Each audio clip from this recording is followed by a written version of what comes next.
কয়েকদিন যাবৎ শরীর খারাপের জন্য আমার এই পুচকেটার একটু মুখটা খারাপ হয়ে গেছে।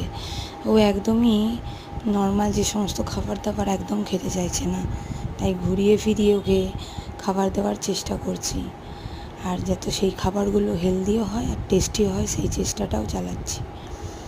বিকেলে ওকে একটু ছাদে ঘোরাতে নিয়ে গেছিলাম। ও ছাদে যেতে ভীষণ পরিমাণে পছন্দ করে, আর আমার কয়েকটা গাঁদা গাছ এত বাজেভাবে হয়েছে সেগুলোকেই একটু কাটিং করে ঠিকঠাক করে লাগিয়ে দিলাম। এসে ওর জন্য বানিয়েছিলাম প্যানকেক, যেটা খেতেও ভীষণ পরিমাণে পছন্দ করে। তো এই প্যানকেকটা বানিয়ে ওকে দিতেও বেশ খুশি হয়েছে, আর হয়েও ছিল খুব সুন্দর।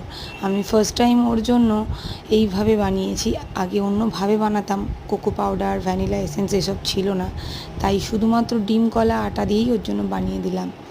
আর নিজের জন্য চা তো অবশ্যই, এই সন্ধ্যাবেলায় লিকার চা খেতে খুব ভালো লাগে।